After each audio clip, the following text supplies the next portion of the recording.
Welcome to In 5 Minutes. The agenda of this clip is to study an array multiplier. It is a very interesting concept and it will help us understand how we can make very fast multipliers. Let's get started with the basics of multiplication, and from there on we will jump into array multipliers. Now we know that when we have to add two 1-bit numbers, say my number is A and B, the numbers can take different values, like both can be zeros, one can be 0, other one could be a 1, and both could be 1. We know that if A and B both are 0, my output is nothing but 0. If A is 0 and B is 1, and if I am multiplying, my output is again going to be 0. Again the same case, and when both are 1, it's nothing but a 1. So if we see that the bitwise multiplication is nothing but given, or a bitwise multiplier or multiplication follows nothing but a functionality of an AND gate, which I have shown here, and this is nothing but my bitwise multiplier. This is true when I have to do 1-bit multiplication, when A and B both are 1 bits. But what will happen if I have to multiply two 4-bit numbers, which I have shown here? Suppose this is my number A, which is a 4-bit number, 1011, and this is my number B, which is 1001. What am I going to do is very simple. One of them would be a multiplier, other one would be a multiplicand. Suppose this is a multiplier. I'm going to multiply this with this, put something here, this with this. Simple mathematics, put something here, multiply this with this, put something here, multiply this with this, put something here. And I'll keep on doing this and fill this entire table. Isn't it? This is very simple maths. We have already done this. And then I'll finally add all of this. So I have done that in general terms here, where I have written that my A term is nothing but A3, A2, A1 and A0, and my B term is nothing but B3, B2, B1 and B0. And I have just done the same thing. This A0 is into B0, this A1 is into B0, A2 into B0, A3 into B0, so on and so forth. And so my terms finally would look like this. I will take just first row's example. It will be something like A0 B0, A1 B0, A2 B0 and A3 B0. I'm just going ahead and doing one more case. The second row will look nothing but A0 B1, A0 B2, A0 B3. Is that correct? That's not correct. It's not going to be this way. That's the reason a lot of people tend to make such mistakes. That's the reason I've deliberately shown it that way. Correct. So in next row, it's B1 into all the A's. So A0, B1, A1, B1, A2, B2, A3, B1. Again, see, this is all ones because it's all into B1. Here it was all into B0s. Here it will be all into B1. This is a 1. Similarly, now I'm not going to explain. We have understood this will all be into B2. And the last one would be all into B3.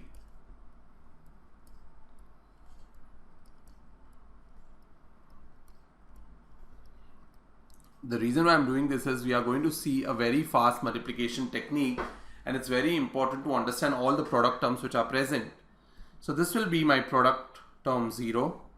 Remember, all of this would be added now. So this will give me my product term 1.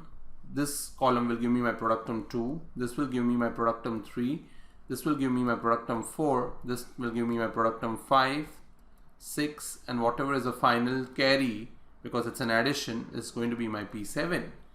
We want to translate this and make this a very fast multiplication technique, and that's where we study array multiplier. Let's get started. It's a very interesting thing to understand. So I have written the same things which I have mentioned on the previous slide here back again. Now it should not be confusing for you at all, because I have explained you how we have got this.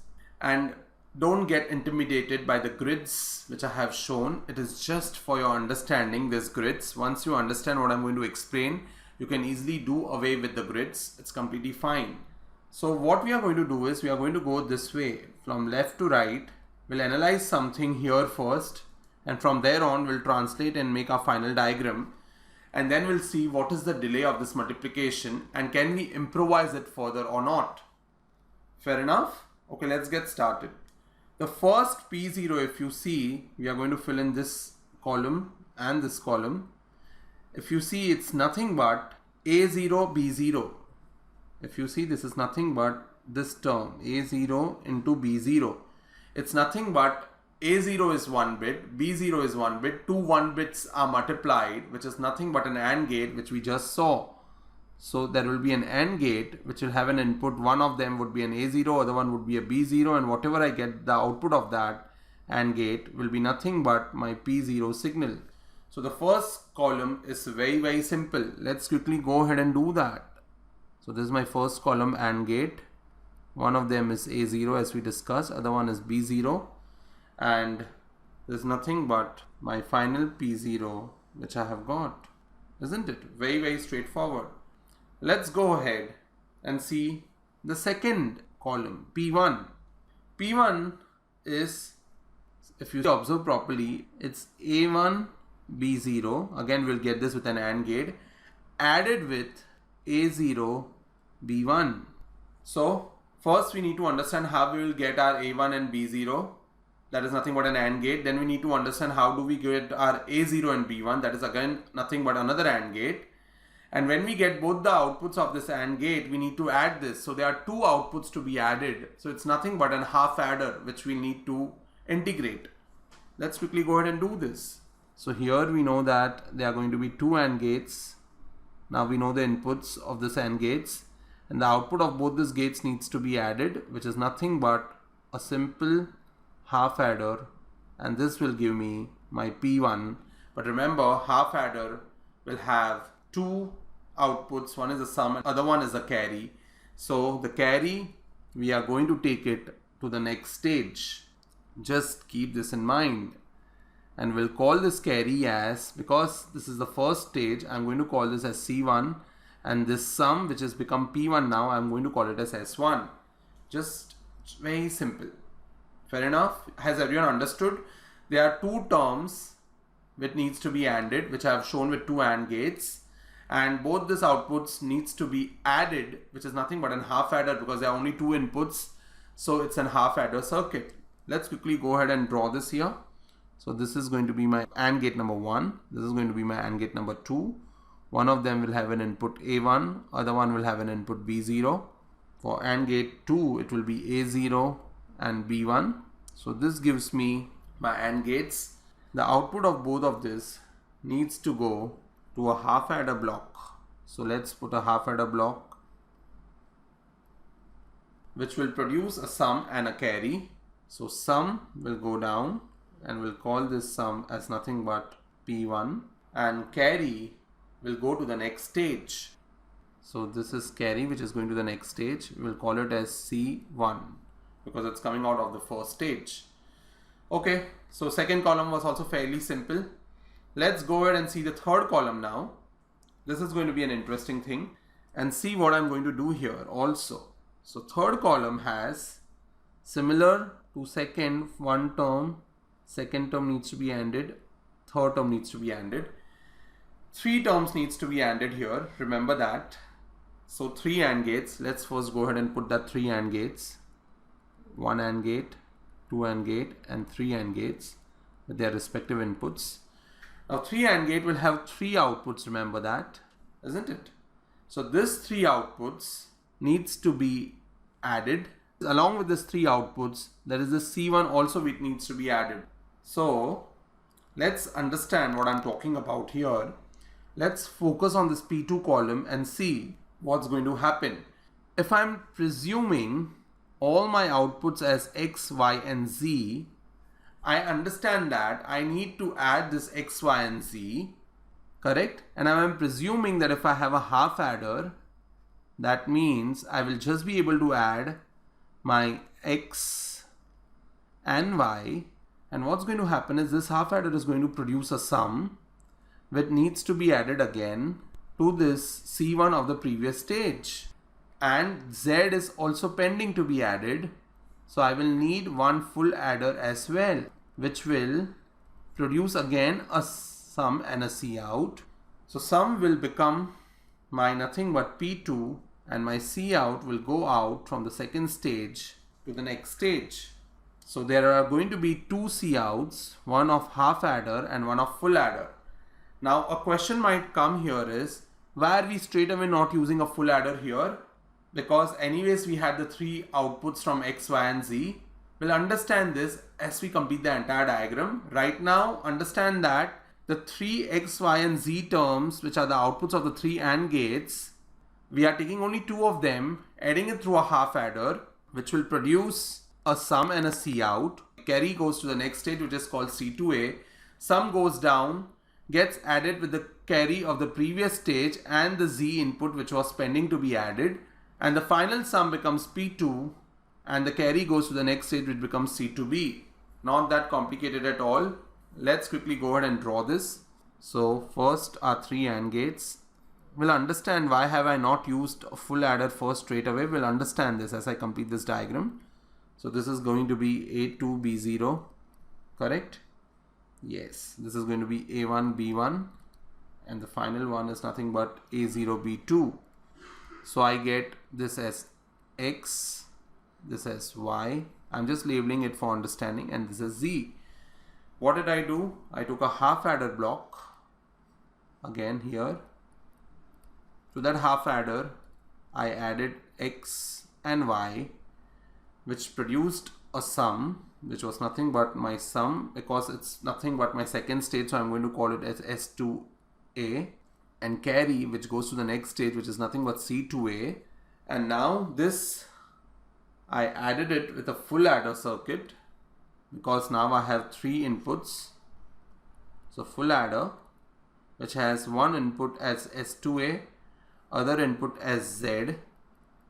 Does everyone understand? Because the Z was still left to be added, and the third input was nothing but my C1 of the previous stage. So this were the three inputs to my full adder, which again produced a sum and a carry. Sum goes down and we call this sum, which is S2B now, SP2, and my carry goes to the next stage, which is nothing but C2B. And I'm going to change the color of C2A also to green so that it's easier for us to follow the color conventions. So with that I complete P2. Let's go ahead and see P3 stage now. This is the most interesting stage. Now here you see there are four terms which needs to be multiplied with an AND gate, because there are four terms present here: A3 B0, A2 B1, A1 B2, A0 B3. So now we know that we'll have four AND gates here. 1, 2, 3, 4. Again, I'll assume the output of all this to be A, B, C, D.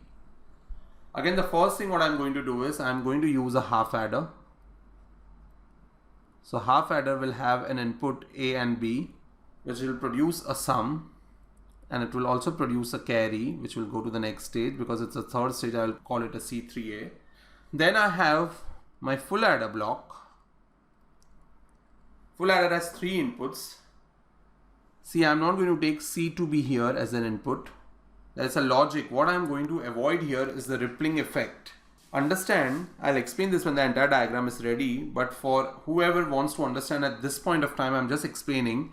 I'm taking this half adder output, I'm taking the other input as C, and I'm taking my third input as C2A.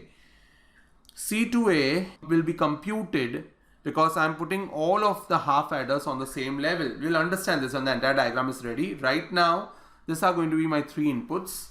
If I would have taken C2B as the input to this full adder, what would have happened is this full adder of this state needs to wait for this full adder to complete its computation, and then only it can start. So this is nothing but a rippling effect.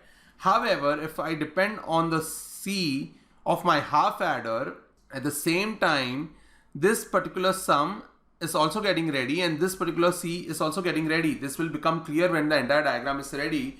So we don't waste any time, and that's where multiplication will become very, very fast. We'll understand this.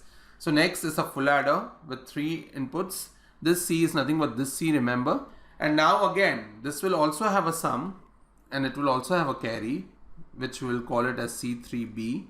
Now this sum needs to be added C to B needs to be added and D needs to be added. So we will need another full adder. This is a full adder, but one of the inputs has sum, the other input has D, and the third input has C to B. Again, it will produce a sum and a C out. C out goes to the next stage and sum stays here, which becomes my P3 signal. So if you understand symmetricity, what I'm doing is at level 1, I'm connecting all the AND gates. At level 2, I'm connecting all the half adders. At level 3, I'm connecting all the full adders. So all of them can work parallelly. And when they work parallelly, it speeds up the process, which we'll understand. So let's complete P3 stage. 4 AND gates. Correct. Now the inputs to this AND gates can be easily identified from the multiplication table which I have written, which is nothing but A3, B0, A2, B1, A1, B2 and A0, B3. Once I have this, I'm going to take the outputs from all this 4 and I'm going to label this outputs as A, B, C, D. We saw that the first we will need is nothing but a half adder. So half adder is drawn at the same level of the other half adders, which will have the input as A and B and will produce 2 outputs. One is going to be my carry, which goes to the next stage and we'll call it as C3A, and another one is a sum. I'm going to draw that with orange so that it's all symmetric everywhere. S3A. We saw that the level 2 of this was nothing but a full adder. Let's quickly go ahead and do that full adder. So this is my full adder block, which will have 3 inputs again. One would be the sum. The other input would be nothing but my input C. This is nothing but this. And the third input is going to be nothing but C2A and not C2B at this point of time, because as I mentioned, by the time this half adder was computing S3A, this half adder was also computing its C2A, and hence we don't waste any time. So these are my 3 inputs to this full adder, which will produce an output which is nothing but C3B and another output which is nothing but S3B, which is also left to be added. So now S3B needs to be added with C2B and input D. So we need another full adder, which I have put here, with one input being S3B, other input being D, and the third input being C2B. So this will also produce 2 outputs. One would be C3C and the other one would be S3C, which is nothing but my P3 now. So I got my this stage also. So if you see, it is going to be a very symmetric circuit. We'll understand this. Let me complete and then we'll change a bit of symmetricity to improve the delay further or to improve the speed further. Let's go to P4 stage. Now if you see here, there are 3 AND gates, 3 things needs to be added. So let's quickly go ahead and do that state now. 3, 1, 2, 3. Fair? So 3 inputs. Let's call this as I, J, K and this 3. So again, right now what I'm going to do is I'm going to show you a version which will have a lower speed than the actual version, and after I complete this I'll tell you what one change if we make in the circuit we can still achieve a better speed. Right now if you're following this, just go ahead and complete this. So again I'll use a half adder which will have its inputs I and J, produce 2 outputs C4A, S4A. Now this will be going to a full adder whose input is going to be S4A, C3A and J. J is coming from here, which will again produce 2 outputs, which is nothing but C4B and S4B, for which I'll need again one more full adder, which will have one input as S4B. I beg your pardon here, I made a small error. This was nothing but, it was not J, this was K, because I and J had already been taken. So this was a K input. So all my 3 inputs are over. Okay, not a big mistake at all. I hope you have followed that. Again, full adder which has one input as S4B, the other input as C3B and the third input as C3C. Now here the rippling will start because both these full adders are coming at the same level, where this full adder has to depend on this full adder for its computation. So this will give me C4C, S4C, which is nothing but my P4. So very similar to the third stage. Let's quickly go ahead and do that. We'll have 3 AND gates, 1, 2, 3. Output we'll call it as I, J, K. Inputs can be easily found out from the table. A3, B1, A2, B2 and A1, B3. So all these 3 now are ready with us. Again, we'll use a half adder as I just discussed. It will have the input as I and J. We will produce 2 outputs. One would be a C4A, another one would be an S4A. I'm going to draw with an orange color, S4A, which will go to a full adder block now. So full adder block has one input as S4A, other input as input K, which is taken from here, and the third input as C3A, correct? Which will produce 2 outputs, C4B and S4B, which will again go to a full adder block and will produce C4C, S4C, which is nothing but my P4. And which are the other 2 inputs to this full adder? That's correct, C3B and C3C. Here is where the rippling will start, because this adder has to depend on this adder, and that's where we'll tweak the circuit further in the next diagram. For right now, this is going perfectly well. So this is becoming simpler now. P5 now, let's quickly go ahead and complete this. Has 2 AND gates, 2 things needs to be multiplied, 1 term, 2 term. So 2 AND gates, let's call it M and N, correct? M and N. Again, we'll use a half adder circuit first, which will have N and N as its inputs. Then we'll use a full adder circuit, which will have the output of this half adder, which is nothing but my S5A. The other input would be C4A, and the third one would be C4B. See, if we do this, what's going to happen is rippling will start here as well, which we don't want, because already the last stage is rippling where this full adder is depending on this full adder. And if we do such a way this diagram, then what will happen is now this guy will also start rippling on this, which will lead to the ripple effect in 2 different rows, which is not a good idea. So what I'm going to do is I'm going to make a minor modification here. I'm not going to use a half adder here in the first stage itself. I'll straight away go ahead and use a full adder. Let's see what's going to happen. I hope everyone has followed. If I use a full adder here and take the input as C4B, rippling is going to take place. So I'm going to change that here. And I'll straight away go to level 2 and use a full adder block, where the full adder block will have 3 inputs, M, N and C4A. Will produce an output and a sum. Output is nothing but C5A, sum S5B.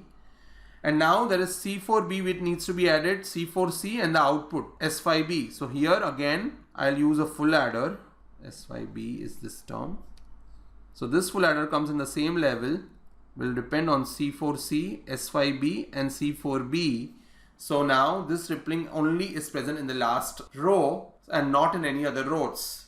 So that's a good idea. We eliminated our half adder. I have told you also why we did that. So let's quickly go ahead and make this column. So 2 AND gates. This we are talking about P5. So A3, B2 and A2, B3. M, N. Fair enough. We decided that we will not use a half adder here, because if we do that, this full adder present here will have a rippling from C4B. I just explained you that. So we'll straight away go ahead and use a full adder here, which will have an input M, N and C4B. See, understand, I am taking from the previous stage one row above, which will not lead to rippling, because all the half adders present in this row will operate simultaneously. All the full adders in this row will also operate simultaneously, and all the AND gates are also operating simultaneously. That's nothing but parallel operation, and that's nothing but the classic thing which happens in array multiplication. As the diagram is over, you'll understand it further. So these are my 3 inputs, which produces 2 outputs. This is my C, because we are in the 5th stage, C5A, S5A, which will go to another full adder, which will have 3 inputs. One is S5A, other one is C4B, again from the previous row, and this last row is rippling. So C4C, which will give me C5B and will give me S5B, which is nothing but my P5. Now it's becoming very simple. P6 has only one AND gate, correct? And it needs to add C5A and C5B, one AND gate. Will not have a half adder, will not have a full adder in this row, will have it in the last row because it will have one input as, let's call this input as K. So one is K, other one is nothing but C5A, which is coming from the previous row, and the last rippling will come from this full adder, which is nothing but our C5B. So this full adder will go in the last row, produce S6A, C6B. So let's quickly go ahead and do that. So this is my last column, which has A3 and B3. A3, B3. I'm calling this as K. We are not putting any half adder here. We are not putting any full adder here because we want to ensure that the second and the third row does not have any rippling. And finally here I'm putting a full adder which has one input as K, another input as C5A, and the third input as C5B, which is the only input which is going to ripple and will produce two outputs. One is S6A, which is nothing but your P6, and the last one is nothing but C6A, which is nothing but your P7, and this completes your array multiplication. Now let's see how this is becoming faster. Let's assume that the delay of AND gate is 1 nanosecond, just an assumption. Delay of half adder is 2 nanoseconds and delay of full adder is 4 nanoseconds. Can someone tell me what will be the total delay of my array multiplier here? If you are smart enough, you'll understand that all these AND gates are operating simultaneously and producing their respective outputs in 1 nanosecond. All these half adders in row 2 are operating simultaneously and producing its output in 2 nanoseconds. So by the end of 3 nanoseconds, I am ready with the outputs of the second row.